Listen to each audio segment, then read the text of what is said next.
Hola, ¿cómo estás? Te saluda el pastor Carlos Mraida, pastor de la única iglesia que Jesucristo tiene en Buenos Aires. Ya estamos en la cuarta semana y en el día 22 de oración conjunta y de ayuno. ¡Qué maravilla lo que estamos viviendo! Yo espero que vos compartas este tiempo y el entusiasmo con tus hijos, con tus nietos, porque estamos en una instancia histórica que nunca antes vivimos. Alrededor de 1.800 congregaciones estamos orando juntos. 125.000 libros están en las manos de cientos de miles de personas. Muchos otros siguen por internet estos 40 días, así que la cifra es incalculable. No lo dudes, Dios está haciendo algo y hará algo maravilloso. Como lo que está ocurriendo, por ejemplo, en la ciudad de Azul, donde los sacerdotes de la Iglesia Católica se han sumado a estos 40 días, como en el Trébol, provincia de Santa Fe, donde el sacerdote y el grupo católico carismático están siguiendo junto a todos nosotros los 40 días. O como en una radio católica de aquí de la ciudad de Buenos Aires, que también están en esta campaña maravillosa. Bueno, hoy los pastores Norberto y Carmen Zaraco nos escribieron un devocional precioso acerca de la necesidad que tenemos de cambiar para poder impactar la realidad. Sin lugar a dudas, el cambio es un tema que preocupa a la mayoría de las personas y que no resulta fácil de resolver. Cuando hablamos de cambios, estamos frente a un tema, yo diría, filosófico, con el que la humanidad ha lidiado por milenios. En nuestra cultura occidental, los grandes pensadores griegos han modelado nuestra manera de pensar. Y sin que lo sepamos, ellos funcionan en la práctica como nuestros padres de pensamiento y por ende de nuestras actitudes, y en este caso también en cuanto al tema del cambio. Hoy muchos aseguran que estamos en una era de cambio constante, en la que aquello que funcionó en el pasado, ya no funciona.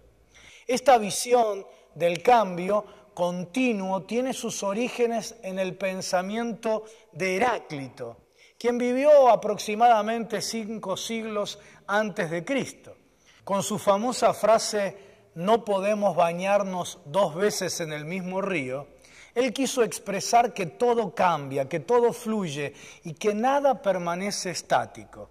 Las cosas están siempre en proceso y que el cambio es la esencia de la realidad.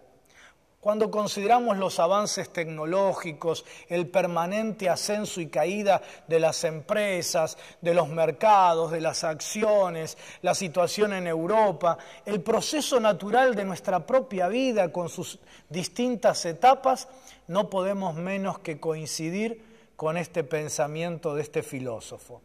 Sin embargo, la visión de Heráclito fue desafiada por otros pensadores griegos que también determinan y modelan nuestra manera de pensar. Parménides fue uno de ellos. Para él el cambio era simplemente una ilusión, porque aceptar el cambio constante como una realidad, decía él, impide liderar hacia un objetivo. Si el cambio fuera constante, sería imposible tener una misión.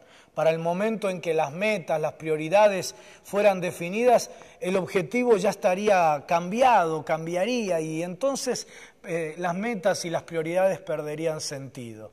La experiencia y el aprendizaje no servirían para nada. Platón, por su parte, propuso la existencia de 2 mundos diferentes, uno de cambio y otro mundo superior de ideas y de realidades invariables, inmutables.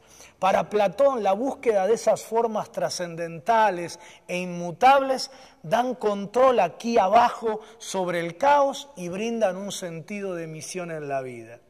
Como esta búsqueda de esas ideas que no cambian es muy exigente, Platón decía que solo unos pocos selectos pueden realizar esa búsqueda. Estos elegidos tendrían que ser los líderes y ellos deberían decidir por el resto.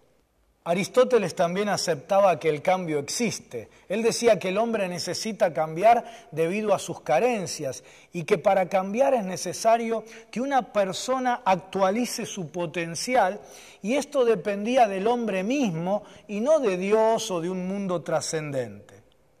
Estos pensadores han moldeado nuestra manera de concebir la realidad en nuestro mundo occidental.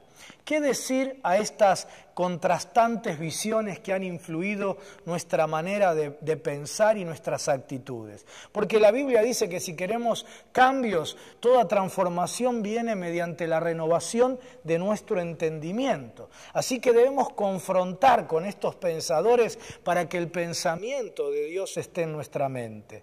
Pensar como Heráclito que el cambio y la realidad son la misma cosa, nos hace impotentes y nos transforma en rehenes del cambio. Esta manera de pensar provoca una apatía, una pasividad y un espíritu de resignación que no coincide con lo que Dios quiere para nuestras vidas.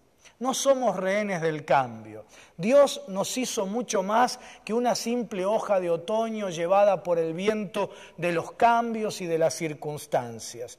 Dios nos dio autoridad para hacernos cargo de nuestra vida y determinarla. La realidad fluye tal como afirmaba Heráclito, pero este fluir no tiene una dirección propia, un significado propio, un destino prefijado. Nosotros le damos dirección al cambio cuando guiamos el cambio con la perspectiva de Dios y los principios de su palabra. Dios nos puso como iglesia como cabeza de la sociedad. Es el tiempo de liderar para que los cambios se perfilen hacia la dirección de la voluntad de Dios aquí en nuestra patria.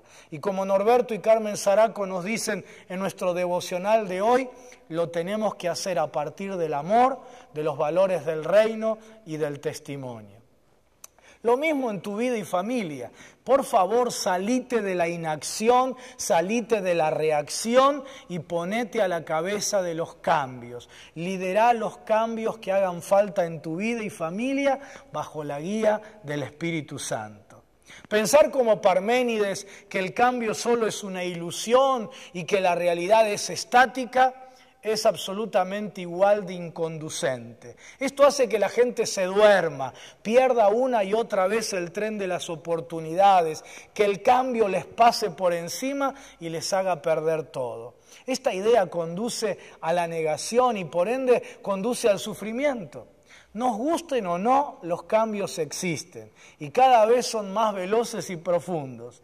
Frente a los cambios no existen los espectadores, solo existen dos tipos de personas, las que son víctimas de los cambios y los que protagonizan y conducen los cambios. Por favor, no seas víctima, sino sé un protagonista de los cambios. Dejemos de quejarnos por lo que pasa en nuestro país y en la sociedad y lideremos para cambiar. Rechazamos de plano la idea platónica de que solo algunos selectos pueden cambiar, que solo algunos pueden decidir por los demás, que solo algunos pueden liderar los cambios. Dios ha determinado que vos seas cabeza y no cola. Es decir, que podés gobernar, que podés dirigir, liderar, empezando por tu propia vida. Eso significa ser cabeza y no cola. Para ser cabeza no hace falta ser el presidente de la nación. Ser cabeza significa que vos conducís tu vida en lugar de ser conducido por los demás. Vos sos cabeza, por ejemplo, cuando en tu vida afectiva vos conducís bajo la guía del Espíritu Santo y no sos conducido. Cuando en tus afectos vos sos manejado por personalidades manipuladoras, histéricas, que te hieren una y otra vez, entonces allí vos sos cola. Y así en cada área de tu vida, en tu economía, en tu trabajo. Está muy internalizada entre nosotros la idea de que solo algunos son líderes, pero Dios nos creó a todos con la capacidad de ser líderes y también con la necesidad de ser liderados. Por eso nos mandó a ser discípulos, es decir, ser discipulado por un líder y liderar a otros discipulando. Y a diferencia de Aristóteles y de cualquier expresión de la nueva era, creemos que hay un poder y una capacidad que viene de lo alto. Porque para poder vivir en armonía con una realidad cambiante, necesitamos aferrarnos de lo estable, de aquel que nunca cambia, de aquel que es inmutable. Ese poder viene del Altísimo, de nuestro Dios. Pensar que podemos cambiar la realidad de esta sociedad, bueno, para muchos parecería una utopía. Pensar que podemos cambiar la realidad de tu matrimonio en crisis desde hace años, tal vez para vos pareciera una mera ilusión. Pensar que podés cambiar y liberarte de esos hábitos que te atan, quizás te suena a nueva y repetida frustración. Claro, eso si contamos con nuestros propios recursos. Pero cuando entendemos que el poder de Dios se perfecciona en nuestra debilidad y que todo lo puedo en Cristo que me fortalece, entonces sabemos y creemos que para Dios no hay nada imposible y que para el que cree, todo es posible. ¿Seremos en Argentina nosotros la generación que le cree a Dios? Estoy seguro que sí. Estamos orando y ayunando para esto. Claro, porque la oración y el ayuno no lo cambian a Dios, porque en Él no hay mudanza y Él no necesita cambiar. La oración y el ayuno me cambian a mí, para que aquellas cosas en nuestras vidas que entorpecen sean cambiadas y para que lideremos con una actitud de servicio y entrega los cambios necesarios en nuestra amada Argentina. Que así sea. Dios te bendiga mucho. Te mando un fuerte abrazo.